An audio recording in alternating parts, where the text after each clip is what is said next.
World Arts Academy provides professional development for emerging, practicing, and master dance artists, teachers, administrators, and scholars through advocacy and professional development opportunities that advance dance as a performing art in educational sectors and communities throughout the world. Our faculty teaches diverse dance genres in a variety of environments including, but not limited to, K through 12 schools, dance studios, colleges, and community centers. World Arts Academy envisions dance reimagined, reflective of our differences and supportive of all who dance and teach dance. A world where dance education is equitable, accessible, valued, and preserved. Please visit our website at worldartsacademy.com to see our impressive faculty, view our workshop calendar, enjoy distance learning, or help our mission by becoming a patron.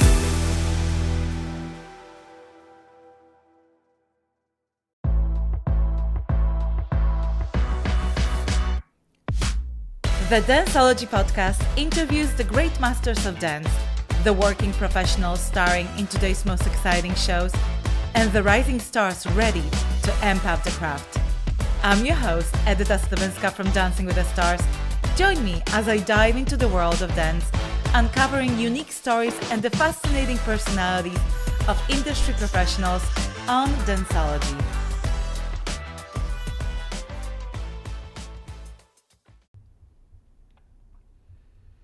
Welcome to the Danceology podcast. I'm your host, Edyta Sliwinska.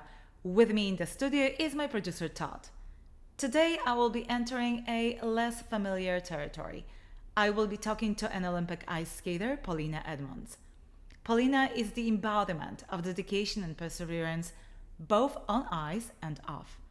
Polina was a 2014 Olympic figure skater, 2015 Four Continents champion, and a two-time US silver medalist. And she achieved all of this before she was even old enough to drive a car. Off the ice, she's an entrepreneur, social media influencer, model, and a host of her own popular figure skating podcast. Polina Edmunds, welcome to the show.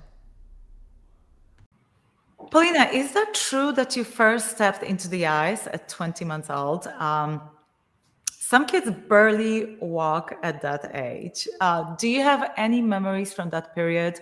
And what are your first memories from when you started ice skating or stepped on the ice? That's a really good question, actually. My first memories. Well, I did step on the ice. Actually, the date is, I believe, 19 months. I was a rink baby. My mom was a skating coach. My older brother skated. So I was just in the stroller at the rink all the time. And then one day at 19 months, I put my older brother's skates on my feet at home. And my mom saw me trying to lace them up. So she helped me and watched me as I walked around the house with the skates on. I had pretty good balance. So she decided that meant I was ready to hop on the ice. Right. And yeah, I started skating from then on. I don't really remember those years, obviously, because I was such a baby. But what I do remember early on is that I always loved the feeling of flying down the ice. And I really liked to be with the other kids on the ice and get to just race and do all the basic, crossovers and things. So skating was always a love of mine from the start. So your first memories are more of a playful nature, not of a training for Olympics. No, definitely more playful. We like to play tag on the ice. We even like to play around off the ice, just in the rink. We would play hide and seek and all of that stuff. So I remember it being as like a very warm, inviting, playful environment. And basically your memories, warm, inviting, you liked it. You simply liked it. I did. Is that what it is? Yes, I always feeling. So you were, I did a little bit of research about you, obviously, and you were taking lessons both in skating and ballet by the age of 4. Was dancing first or ice skating? Well, ice skating was first, obviously, but why did you take dancing? Is this something that every ice skater does, or was it completely random? Talk to me about your beginnings. actually started in gymnastics first, baby gymboree classes. That was also around the same time, if not a little bit before I officially stepped on ice. And that was mostly just for movement, coordination, ability. And once I started skating, I continued to do gymnastics and then picked up ballet was the first dance class I started, and that was age 4. And I continued that on throughout my career. But the reasoning was because for a sport like figure skating, a huge component of that is gracefulness on the ice. It's that danceability while you're doing all of the elements. And my mom knew, of course, being the expert that she was and having the educational background, that she could only take me so far on the ice, as well as my coaches, but they were going to be very technical. And so if I wanted to develop that artistic side of my skating, it needed to come from real dance professionals. So ballet was very, very present in my life, starting from age 4. And of course, I took other dance classes as well from a young age, jazz class, tap class. And then as I got older and I wanted to do more specific styles, if there was a ballroom type of style, whether that was salsa or flamenco, I was basically working with a professional ballroom dancer to kind of get that authentic movement on the ice.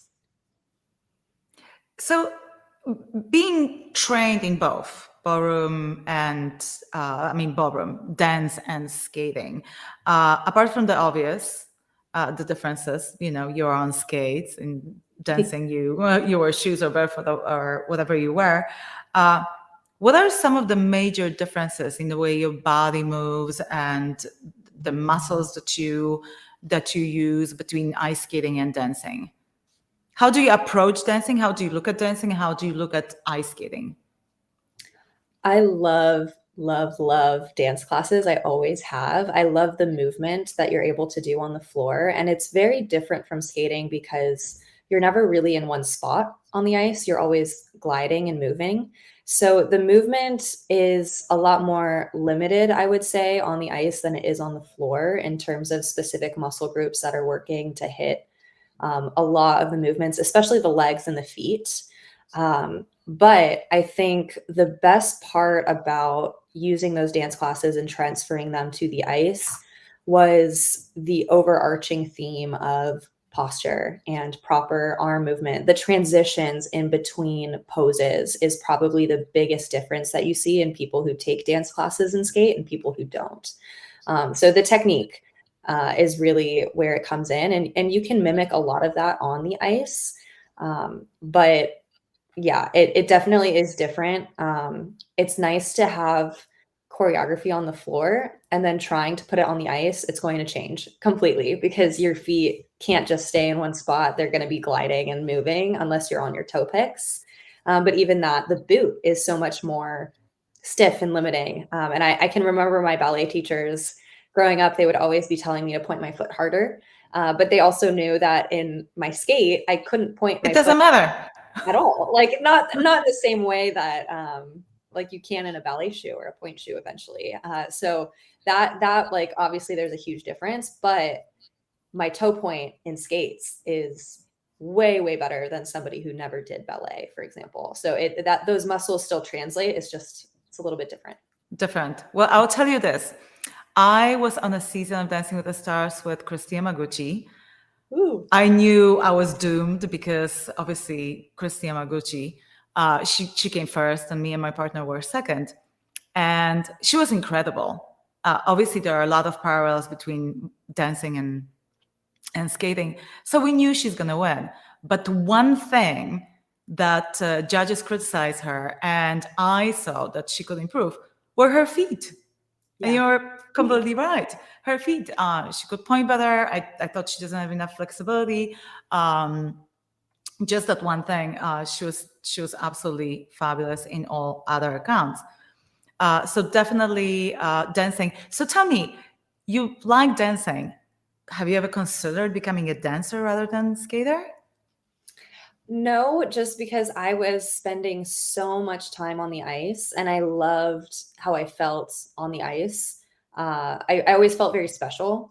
I felt special in dance class when I felt like I was hitting the moves right, but also the performance aspect. And my dance teachers growing up would also tell my mom they could really see that spark in me when we did the dance recital in the summer every year, or the spring showcase. I love to perform, and that kind of stress and adrenaline it just makes me that much better. So for something like sport, where that was the make or break quality, that was really where I thrived. I also, the dance classes, ever since I was young, they were there to benefit my skating. So I did take ballet class, but I only went once a week to bar. So I didn't get to do the fun, you're learning these different um, combos to famous pieces of music. I was always doing the technique classes. The Uh, technique. yeah, and the same for if I did jazz or I did The least fun part, just I for did our the least viewers. fun. Standing at the bar and pointing your toes. Yeah, not that fun. Yes. No, it was not fun for me. But I mean, as an older skater now, I appreciate it so much. But yeah, when I was growing up, it was not my favorite thing to do, but I could really see how it transferred to the ice. Now, if I hadn't done skating as hardcore as I had, I would have totally been a dancer, I think. And even now, when I think about, oh, if I have a daughter one day, what will I put her in? Dance, 100%. Like that's the route that we're going. Oh, that's interesting. Why not ice skating? Well, skating it's a very difficult sport, and there's so many hours involved in that rink. But for me, one of the biggest things about it is you can't go on vacation. You can't, leave the rink and go anywhere that doesn't have an ice rink if you're training, because the muscle memory that's associated, especially as you're growing and you're learning new elements, if you take a break, even for a week, you lose so much. And that's something that I really was always jealous about dance. Obviously, if you take time off, you're going to come back and be a little rusty, but you can still practice anywhere, for example, or, like that, you need a floor. You don't need a nice, like ice is just a little bit more limited. So I don't know. That's at least my perception. Of course, I haven't been in the competitive dance world, so I could be totally wrong about that. Well, the truth is that if you are doing something competitively, you're really serious about it, and I want to talk to you about it a little bit later. It requires incredible discipline and sacrifices. So you don't take long vacations just because you're gonna lose it. It's like that. You don't drink alcohol. Obviously, you don't do any of the drugs, smoking, nothing, because it's gonna impact your performance. Even I'm not saying doing it overall, but you wouldn't even have a drink a month before a competition, because you'll be afraid that it's gonna affect your body. And you want to be in a top notch. You would know that best. You're an Olympic athlete. But you are right. I could travel to anywhere and I could find an empty room and technically practice. This is very true, for sure. But let me backtrack a little bit to your training days. And you started talking about your mom, and your mom, Nina Edmunds, together with David Glenn, have coached you since you were 4. How is it to have your mom as a coach? And now, let me tell you, I have 2 kids.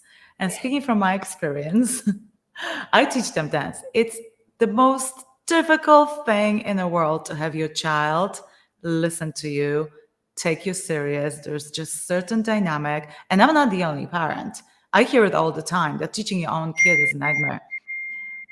There's just certain dynamic between a child and a parent. So, and your mom, how has she managed to coach you for so many years? How did you feel about it? It is so difficult. The parent student dynamic is one of the hardest things for both parties involved, I think. And that has to do with, like, as a kid, in my experience with my mom, it's a lot easier to talk back to my mom or to argue or fight with her about how I don't want to do something she tells me to do, versus if another coach told me, I would be a little bit more respectful of, okay, maybe There's I don't a barrier. yeah, So that was really difficult. And then vice versa for my mom, it's like that line of where do you draw between being coach and being parent. And so we really struggled with leaving things at the rink because we would still go home, and if I was behaving badly at the rink or something, obviously as a parent you have to reprimand your student or your kid and be like, you know what, we don't behave like that in public places. But then also as a coach, you're like, well, you also like there's so many, it's very layered. It's not black and white. So we fought a lot, and our personalities are very similar in stubbornness. So my mom would always tell me, you're stubborn, I'm more stubborn. I'm the adult. Ah. And so it was hard, but I think it was also the best thing because she knew so many aspects of my life that a normal coach or a teacher wouldn't know, because they're not spending every hour with you. They're not controlling, as a parent, you make your kids your food. So whether or not they ate, the protein that they needed before working out or something like that, right? Or how many hours of sleep did you get? Well, was she up late? And is that why she's crying this morning? Is because her energy isn't right? Like, did she, there's so many components. If there's something going on in my life emotionally, and that's kind of messing with me, you can kind of identify with that and be like, okay, we're going to pull back on training plan this day, but tomorrow we're going really hard. So I think ultimately it was the best thing.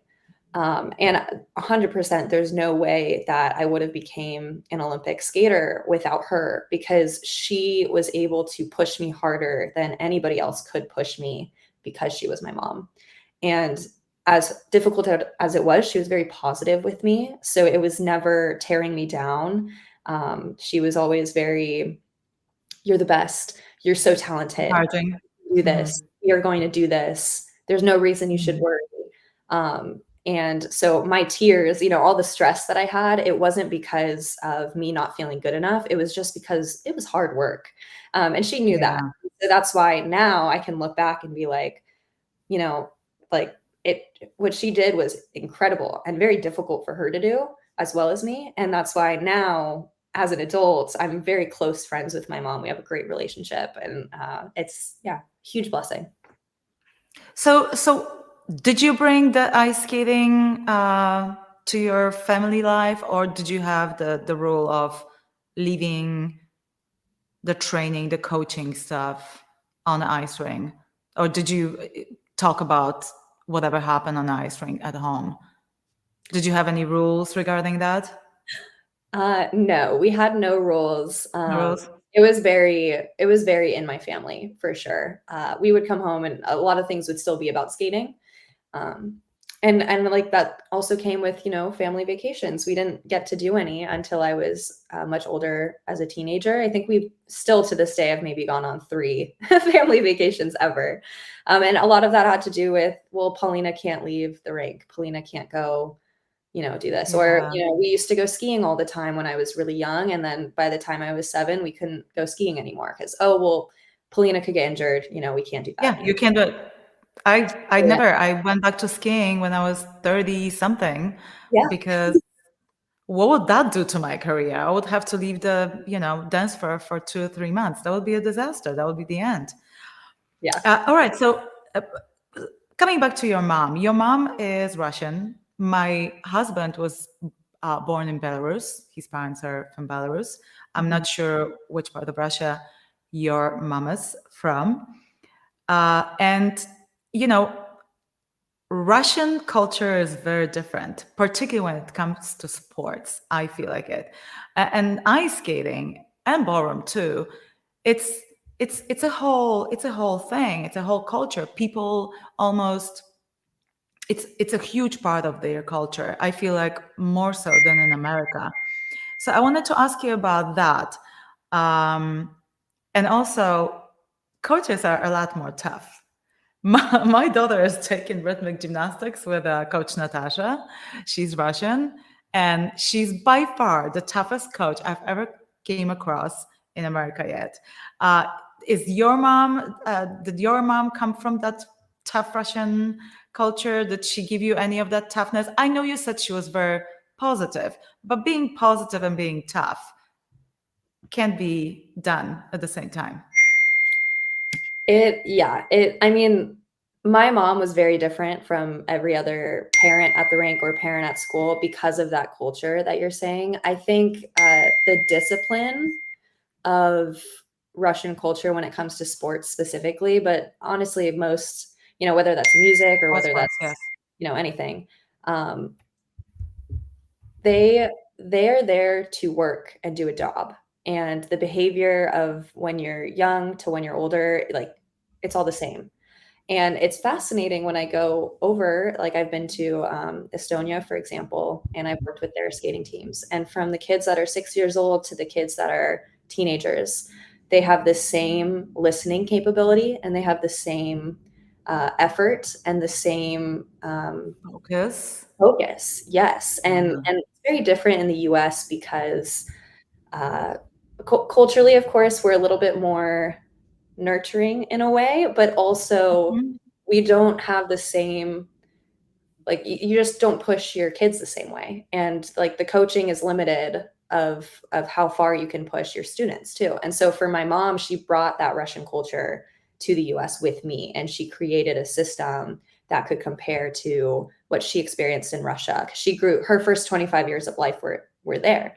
And Right. so she found and picked coaches and different expertise to all work with me and build me this big team the way that they do that systemically in um, Russia. And uh, it's fascinating. She always knew what I was capable of from a young age. So I'll see, kids that are 4 or 5 and their parents are like, oh, well, they're too young to start. Oh, well, they can't really do that yet. They're so young.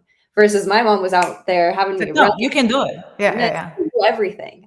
So I think that mentality is very different. And that's a huge reason why I was capable of doing so much at a young age. And I think all kids are capable of it, but yeah, the Western mindset is just extremely different. But did you feel like your mom was pushing you, or it just felt organic and part of the?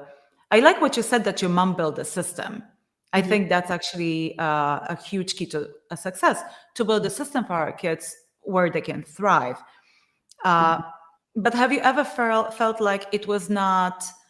You know how it is when you're almost, from the side, it can seem like you're a product of your mom's dream. Was that your dream as well? Definitely. I think it wouldn't have worked if it was only hers. It was both of ours. I had the same vision and the same goals. But I will say, like, there were times, of course, that I was growing up and I was like, oh, I wish that I could have had, the stereotypical American mom that was making food for me and my friends and, whatever you want. Oh, you're tired, we can go home. But ultimately, I also knew that wouldn't bring me the results that I wanted. And I could compare myself to other kids in school or other kids at the rink that didn't have that same discipline and structure. And I could see how much better I was or more advanced or more progress that I had made in that period of time. And so I kind of understood always that what we were doing was specifically for my goal and it would get me there. And I had that faith and that trust.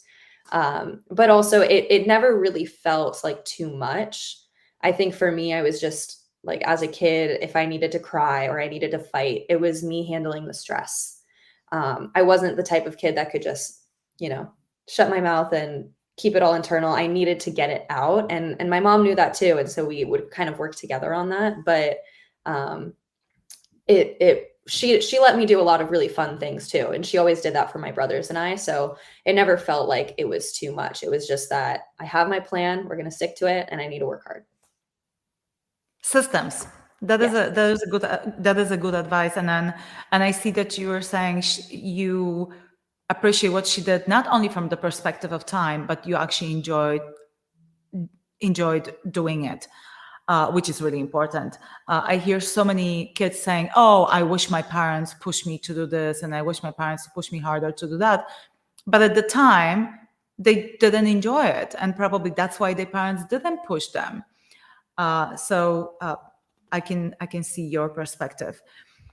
Do you have any connection to Russian culture right now? As I said, my husband is Belarusian and he speaks Russian we speak English at home. Unfortunately, my kids don't speak Russian because uh, they don't hear it at home. It's so unfortunate. I would love them to speak, but again, this might be one of these cases when they're gonna be, I wish you pushed me, but I kind of picked, hey, let's just make sure that we can communicate well, at least in one language. And when you feel ready, maybe we'll get back on Russian. So what is your connection to the culture? Do you speak Russian? I do, a little bit. I'm really Amazing. good at understanding it. Uh-huh. Speaking it is more difficult for me just because I grew up in the States, and most of my friends and even at home, because my dad was American, I would hear one-sided conversation. So my grandma, she had a green card and she lived with my family when I was growing up. She helped my parents with me and my brothers because we had so many activities going on. So I would hear my grandmother and my mom talk in Russian all the time. But since my dad spoke English, my brothers and I also spoke English. We went to, English school. So speaking it is definitely not natural to me. But if I go to any Eastern European country that speaks Russian or Russia itself, I can switch pretty quickly. And that just, if, it's just because I'm hearing it everywhere, which is I'm very thankful that I have that. Great. But yeah, I mean, growing up, there are definitely a lot of aspects to Russian culture and traditions. Russian food? Russian food. I grew up eating Russian food. Yeah. So that was always really prevalent. But my mom was also very excited to adopt American traditions and culture as well. So we had a blend growing up, and my mom was always very excited to get to do Halloween with us and stuff like that, and Thanksgiving and these new things that she didn't have growing up. But yeah, I would say it was a pretty good blend, but mostly I would say my family, compared to other Russian families that I know, is pretty Americanized in terms of that like influence. Well, your mom sounds like a terrific person. I can relate. As I said, I have two kids. Uh, One of them is dancing, the other one is playing soccer, and my husband is very much involved in him playing soccer too.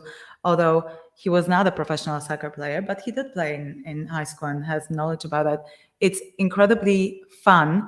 I think a lot of people don't understand, but for us parents, it's really fun to be involved in Yeah. what the kids are doing. I would love to know your mom's secrets apart from the systems. I would love to talk to her. If she ever wants to do an interview, please let her know. She has an open invitation. I think it's fascinating. She obviously did an incredible job with you.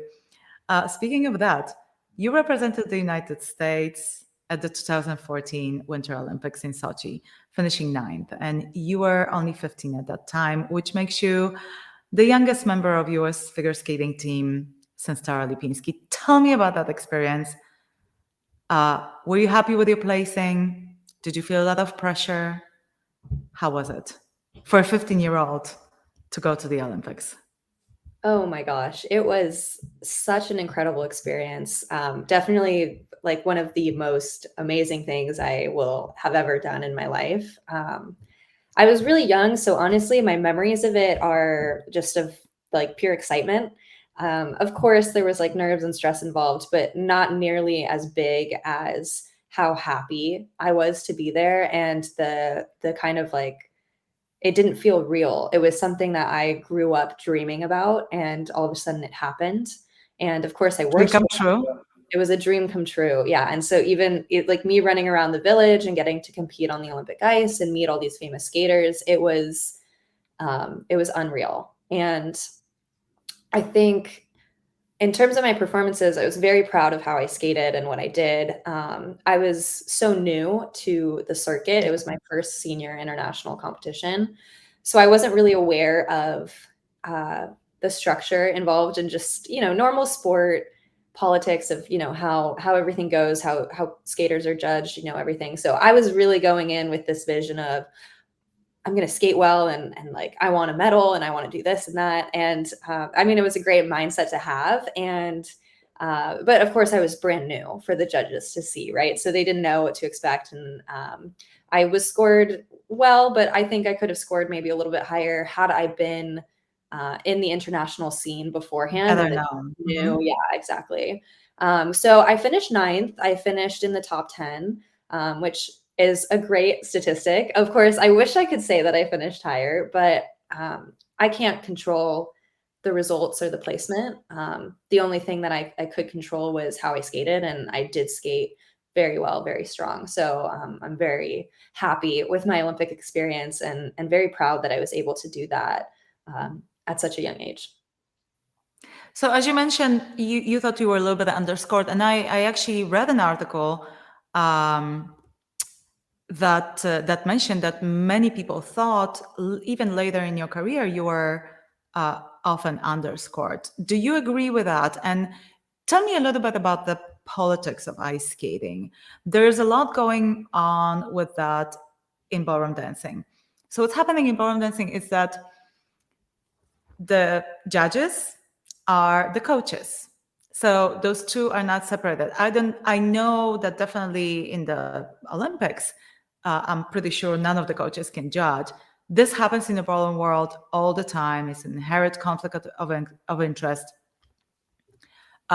Bring our viewers closer to all these issues in ice skating.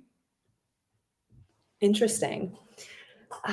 Yeah, I mean, there's so many layers to this, and they keep building as you grow older. But when you're starting and you're skating, it's something as simple as like the club that you represent and the coach that coaches you. Are they well known? Are they already in the club of Team USA? Have they had skaters in Team USA before that, their students get that extra glove from the judges because there's an expectation since they're taking from that coach? There's so many little layers. And for me, my team's only thing ever was, if you skate well, you are going to get recognized. And we can't control anything else, but we can control if you are a good competitor. So that was always the focus. And I think that's why I stayed so grounded through all of the politics and everything. And I can look back now and like understand my capability versus everything else. But for me at the time of the Olympics and whatnot, I had a very young coach. He started coaching me, I think, at like 22. He was the technique coach my mom picked when I was 4 to work on my jumps. And so he basically raised me on the ice. He taught me through the most difficult combinations in the world. And he did an excellent job. And since he was unknown, he never had any, huge star students before. We were coming up together. And the federation would have liked if I was with a famous coach. And so they may have to some level appreciated that I was able to learn the elements with my coach, but they were ready to just take me and put me with a famous coach and have them take all the credit. And we didn't want to do that. We were very loyal to my coach, and we didn't want to fix what wasn't broken. And we just didn't want to do that messiness, and I was able to make it to the Olympics, which was amazing. But the politics do come into play with the federation at that point as well, because there's a couple skaters they send. So then it's, well, who's the American favorite? Who is the one that they're expecting to do well? Or, there's just a lot of that going on. And I was never the favorite in my career. I was really young. The girls that I was neck and neck with, always the top 3, they were a couple years older than me. Who was the favorite in 2014 Olympics? Well, from the US, it was Gracie Gold, who's a very well-known skater. And her rival and my rival was Ashley Wagner as well. So those 3. And if you think about this for a second, Gracie Gold, what a name, right? Blonde, beautiful, like Hollywood starlet vibes. So are you. A little bit older. Well, I was 15. Like, just remember, you were I was upcoming. Yes. Marketing wise, you were a rookie.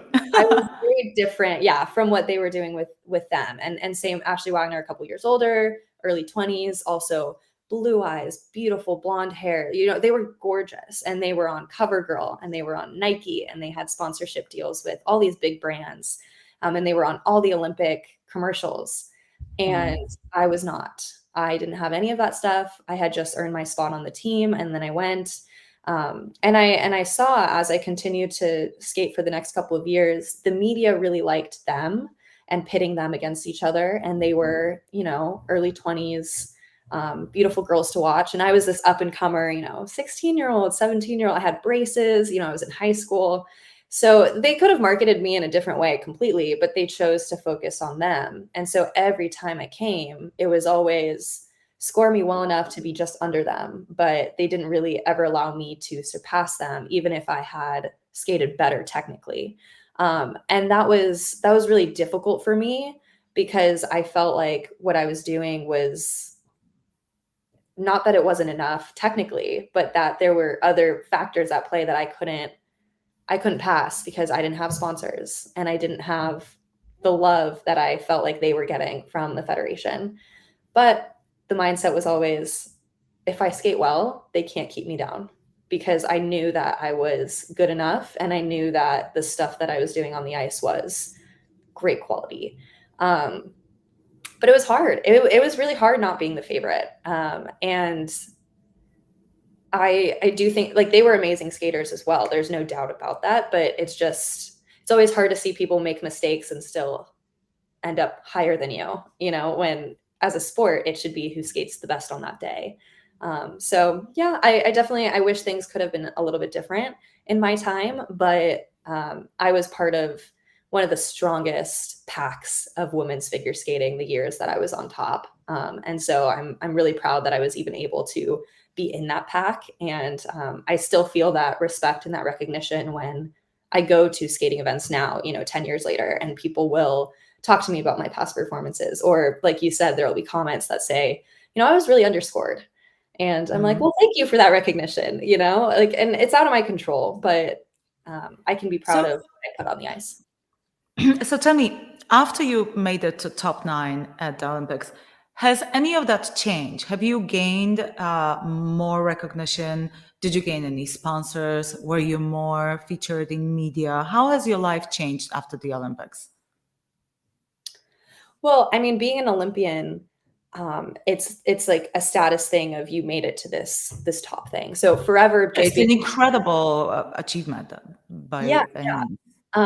Yeah. And so I mean, to be a part of that club forever, I think puts me in a caliber of athletes that it definitely helps my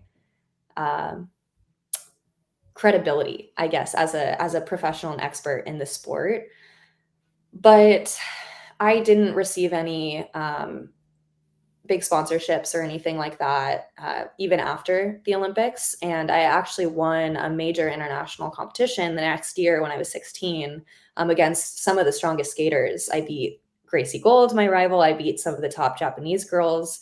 It was the Four Continents competition. And I was actually picked up by agents right after that who were from the same agent company as my top American competitors. And I was all excited and I was like, oh, I'm in, they're going to get me all these deals. And I really didn't receive that much. And I always felt like I would give a lot of my ideas and then see them turn around and give them to my competitors. So there was always something a little bit off for me. And yeah, I never really received that much attention media-wise in the same way. Why do you think that was? Is it the political game that you didn't play? What could you have done to change that? Would you have to take a better coach, one of these top coaches? I'm just trying to, for our viewers who are maybe not quite versed in the intricacies of this whole process. I mean, it's so hard to say what could have gone differently to help me achieve that. I think for me, I truly believe the road was blocked to me by the two that the media loved, and that US figure skating was pushing as their favorite. And there was no space for the third. That's what you think? No, I don't think there was space for the third. The things that I could have done, I could have changed coaches to a really famous coach, which would have felt really wrong to me. I could have dyed my hair a different color. Because my hair is maybe it's not the same bombshell platinum blonde. I could have gotten my braces taken off, or I could have, spent thousands of dollars on different skating dresses that made me look more mature than a 16-year-old should look. There's so many different trivial things I could have done. But again, to me, that was all just, you know, Fluff. You chose not to play the game. You wanted to be chose not true to. to yourself and Yeah, and I ultimately did not want any other factor influencing my results than my skating, and I've always felt that way, where if my skating is good, they can't hold me down, and they couldn't. I went to the Olympics, I went to a couple world championships, I was on national podiums. Maybe I was held down a little bit in terms of maybe not being national champion, for example, but, you know, it just, to me, I knew that I just needed to skate clean, and that was what I was going to do. it sounds like you are very much in peace with your decisions and with your outlook, and I think that is the right approach. The right approach in any discipline. So now tell me, you retired in 2020 at the age of 22. It's very hard for some people to understand that you can have a career in which you retire at 22, where most people only start their career at, in the early 20s. What was your thought process at that point? Why did you retire? Obviously, 2020 was a huge year for all of us. It was a year when pandemic started. Did that have a factor in your decision? Definitely. So I was injured when I was 17. Unfortunately, I had a foot injury that kept me off the ice off and on for the next couple of years. So I was kind of dealing with multiple comebacks where I would come back and get re-injured and then need to take more time off. And I finally kind of got the recipe down. I had taken almost 10 months off. I took an entire year to slowly, patiently bring all my elements back. And then COVID hit. And that really threw a wrench in my comeback plans, because at that point, nobody was skating and I was off the ice for 2 months, and we didn't know, should I move somewhere where there's an ice rink that's open? And if so, I've been off the ice for 2 months. So now it's going to be like a fourth comeback for me in terms of the mental and the physical aspect of returning everything. And then the performance quality or aspect of stress and adrenaline was gone completely, because there were no live audiences and there's no competitions anymore because of the safety concerns around the pandemic. And that was really the part that I needed to practice. I knew I could get all the jumps back. I could skate the programs, but to do it under pressure again after such a long hiatus was something I needed to do over and over and over again. And that was my plan, was to enter a ton of local competitions and just practice. But that was lost. And that ultimately factored into my decision of, well, it's just not, the road that I need to take back is not present. And I wish that that could have been different. But I was also dealing with some more like injuries, in terms of, they weren't anything where I needed to take time off, but something like pulling my groin was so painful as a 22-year-old versus, when I was 16, I could pull my groin and, I'd be okay like the next day. And so that was also new for me, where I was like, okay, I don't think it's worth it for me to be doing so many hours and feeling so much more pain in my body and risking, a big injury when there aren't even competitions. And, who knows, is the Olympics even going to happen in 2 years? So I ultimately decided that my past results were good enough for me. And I was really proud of what I had already accomplished. And I didn't feel like I needed to do more. Had the situation been different, I definitely would have stuck in it and hoped for earning a spot at another Olympics. But for the time that I was at, and for the options open to me with the pandemic and training and competing, that wasn't worth it to me. So I was ready to move on.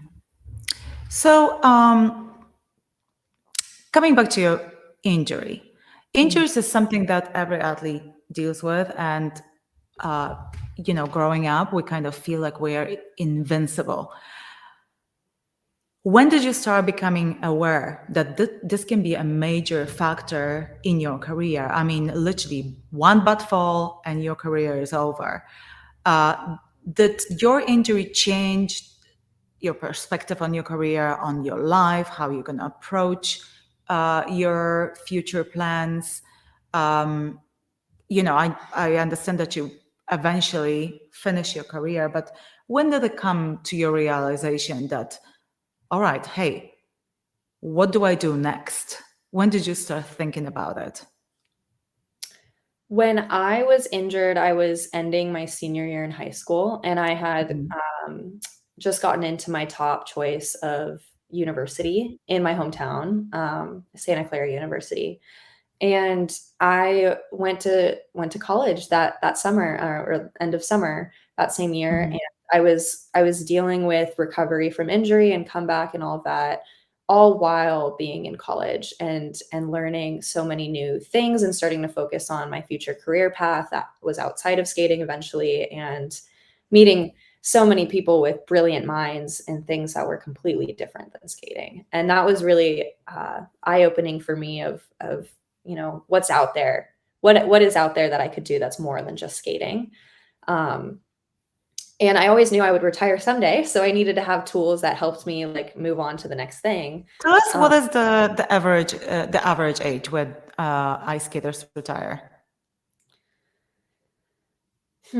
Well, I think when it comes to elite skaters, it's not until 20s into 30s even. For like a singles figure skater, I would say late 20s right now at least. But for most that are skating and dedicating their lives to skating and maybe don't make it to the top competition, I would say it's around 18. It's around the time that you go to college. That's when you start to you decide it's time to focus on something else. Um, but I mean, it's very difficult to spend your whole life doing one thing and getting so far, and then all of a sudden you stop that and you need to start over from zero in something else. It mentally just so, so hard. And I never really considered, like, I always thought my future work path was tied with skating. If I become an Olympic medalist, if I win a world championship or a national championship, I'm going to get this work opportunity, or I get to be, I can maybe be on TV because people will have seen me on the Olympics, that type of thought Mm-hmm. process. And so for me to actually decide to stop skating and pursue a new career without that skating result that I thought I needed was really terrifying, because I didn't know if I would be able to achieve the same, goal or result without having an Olympic medal. And I ultimately decided to jump in, and it was my parents were really adamant to me about, I may have become an Olympian, but it wasn't just because I randomly was, so talented. It was because we spent so many years and step by step, we had so many small goals that earned me, that competition and that title. And I have the tools to be able to do that again in a different field. And I know that I can do it because I've already done it. So in that way, I was like, okay, you know what? I'm fully capable. I've gone to school just like everybody else. I have the same tools. I can build a new career the same way everyone else builds a new career, and I can still be successful. And that's ultimately the path that I've been on in the last 4 years. And it has been honestly so much more rewarding in a new way to me mentally than skating ever was. Really, that is fascinating. I uh, I want you to talk to me more about it, but I absolutely wanted to touch uh, to to reiterate to our viewers how important it is to. You're so right. Once you master one skill, once you become incredibly good at something, it's a skill of becoming good at something else, and that's what matters. And with my children, or with anything, with anyone really, at any point of your life, if you can understand what it takes to master a skill, you gain incredible confidence. As you can see with you, you feel capable, and that is so incredibly valuable. So you're saying that you feel the path that you are on now, it's a lot more rewarding. How is that? And were your parents supporting your decision fully to retire? Yeah, actually, that was one of the most surprising things was they brought up the option of retiring to me, before I'd even voiced that that could be an option to my own Mhm. self. And it was because they were already very proud of what I'd done, and they didn't feel like I needed to keep doing it and going through not only the physical pain of training, but also mental. I was already 22. I had experienced life outside of skating in college. I'm a very social person, and they could see that I was starting to build my life in a new way. And they were really happy that I was enjoying doing that. And they wanted to support that because they knew skating was going to end. And whether or not I was going to be a functional adult after that was really important. And so when they had voiced that to me, I kind of thought about it and I went through it all with them. And it was a very hard decision, but I had so much support that helped me make that ultimately. But what basically, in short speak, what happened was I started, COVID shut down jobs for everybody too. So it was a hard time to transfer. And I started my own skating podcast because I knew I wanted to work in media. And since, options weren't available to go intern somewhere or, whatever, I was like, okay, I'm going to make my own podcast. I'm going to follow skating and start, commentating in my own way by breaking down competitions after and showing my technical expertise. And I'm going to interview skaters about their experiences. And I started doing seminars. So I traveled a lot, both in the country and outside of the country, to work with skating clubs and work with skaters and give them, technique tips and also mental, strength tips. Teaching seminars. Yes. So I'd basically do like a 5-hour camp at a rink and work with skaters on ice, off ice, talk to them. And I also started working in marketing, social media marketing for a couple companies. And I started building my own page, my own self-branding, if you will, in terms of skating expertise, through both coaching and mental and, all of that stuff. All the things that I've learned, I started sharing online. People, great. Yeah. And so when I look back now in the 4 years, I've done so many things and I've kind of created this persona for myself of an expert in skating. And when I say that, I just mean, my coaching tips of certain technique and then, creating avenues for other skaters to talk about the stuff that they're going through and their careers on their own terms, not having a journalist that has never done sports or never done skating, twist their words in a way that they didn't mean. I'm like, hey, come on mine. Let's talk about it. Tell me what you want people to hear. And so in doing so, I've created a new fan base for myself that I would say I didn't always have in skating, where when I was being competitive, it was always based off of my results, right? And it wasn't based off me as a person and me off, the things in my mind. And so I would say what's been so rewarding in the last 4 years is I've been able to build that community and get to meet so many more people, specifically in the skating world, get to work with so many more people, and build that credibility for myself in a new way, not just, I was a skater. And if I go to a rink now, most skaters, young skaters, unfortunately, a lot of them are not super versed in past Olympians, past champions.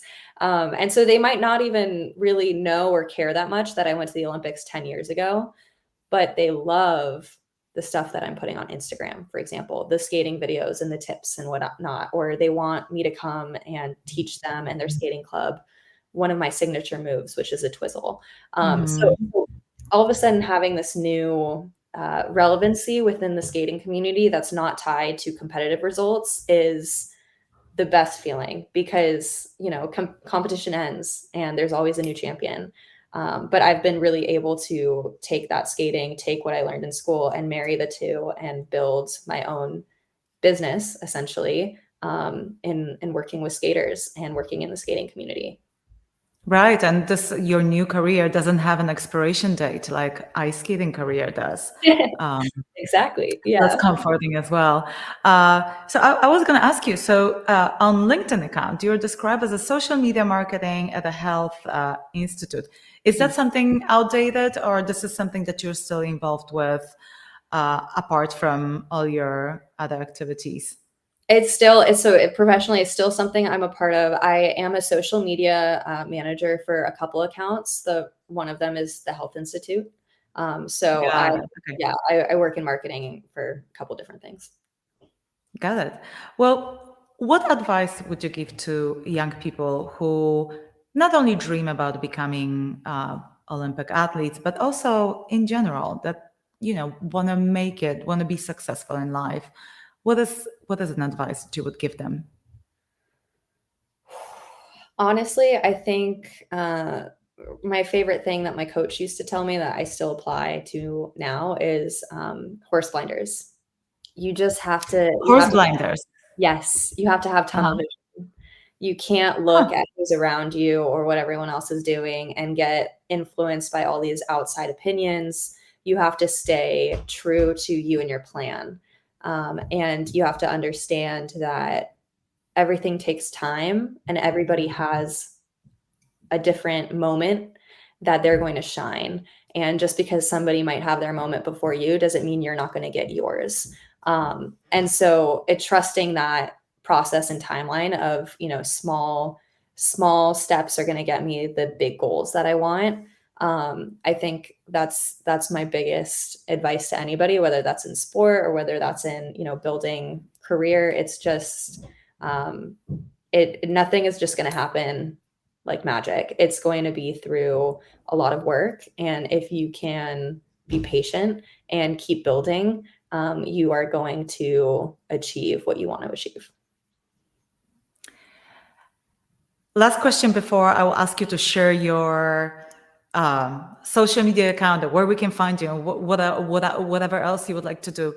Any regrets? Because we only talked about it a little bit, but career of a professional athlete, it's a lot of sacrifices.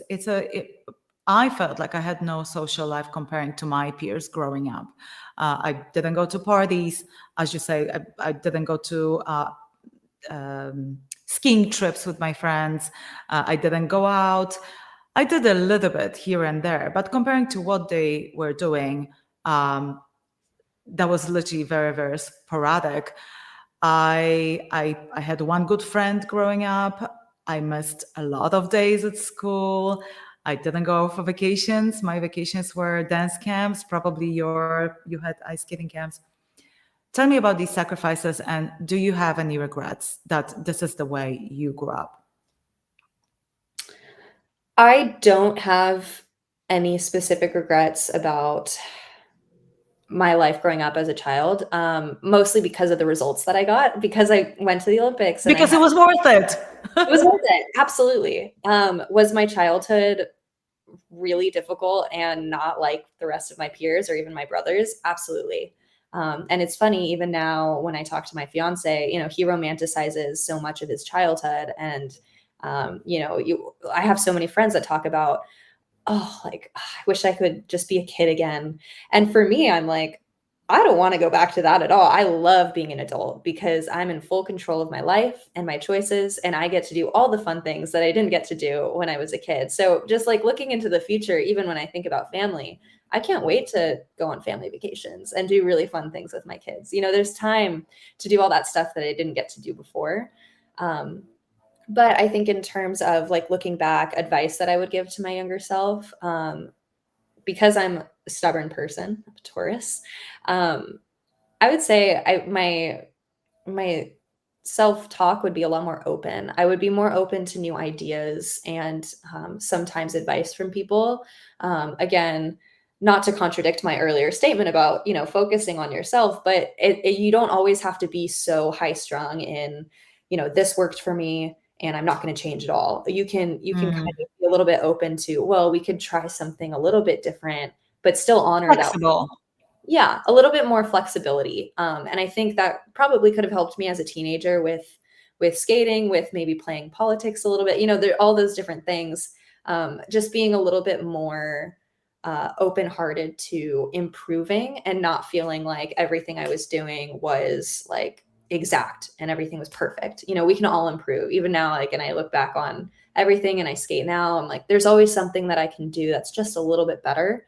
And so I think if I were to talk to myself, I would say, hey, let's just chill out a little bit and let's just try this because it's going to be fun. It doesn't have to be this scary thing or this hard thing. It can be enjoyable to actually get to do something different. So listen, this is kind of my personal interest question. If your daughter is really into ice skating or dancing or whatever else it is, would you do what your mom did for you? Would you help her out in her career? That's a question.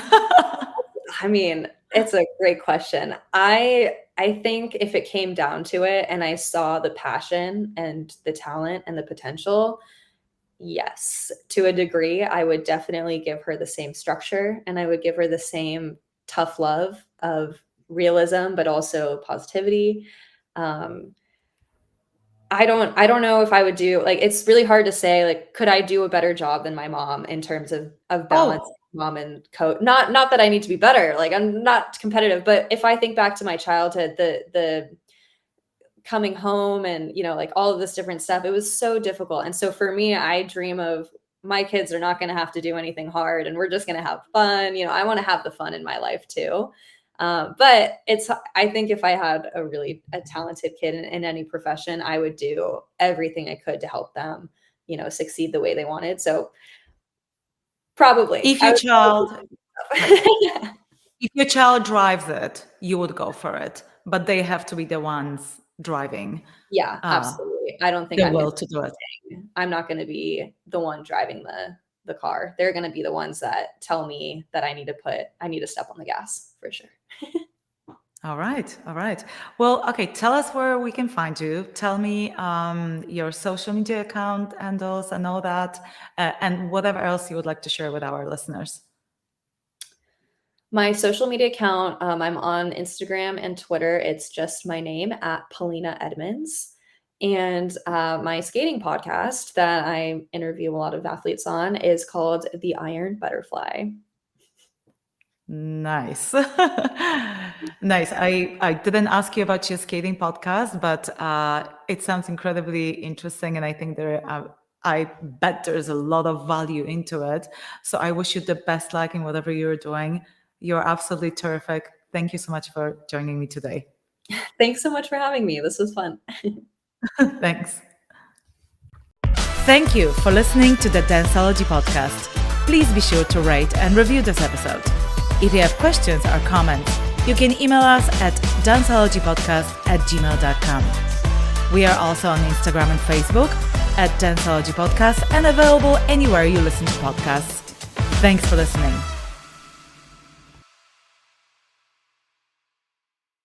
Metacortex Publishing hopes that you've enjoyed this presentation. Please take a moment to listen to some other podcast offerings from Metacortex Publishing. A quest is a search for something. And every week, the Quest podcast will show you how we know what we know through interviews with people that have incredible stories of dedication and perseverance. I'm your host, Todd Fisher. Join me in this thought-provoking and inspiring podcast of discovery. Find us anywhere you listen to podcasts. The No Earthly Explanation podcast investigates the things that are unexplainable. Hosted by world-renowned investigative researcher Donald R. Schmidt and scientist Ellie Ringo. Follow them as they look for evidence for things that have no earthly explanation. Available anywhere you listen to podcasts.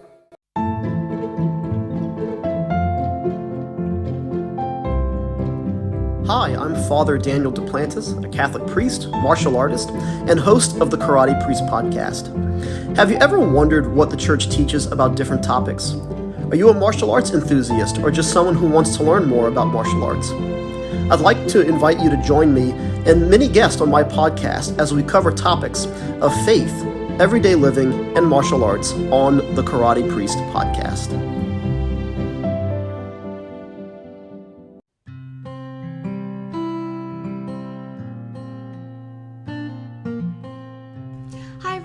I'm Amber Rose, the religious hippie, and I host the podcast A Catholic's Perspective. Join me every 2 weeks as I release episodes targeted towards helping young Catholics navigate their ever-changing secular world while staying strong in their faith. Whether you are a Catholic or not, all are welcome here. So if this is something that interests you, feel free to tune in. You can find A Catholic's Perspective on Spotify, Apple, or wherever you listen to your podcasts. I hope to see you there. Bye!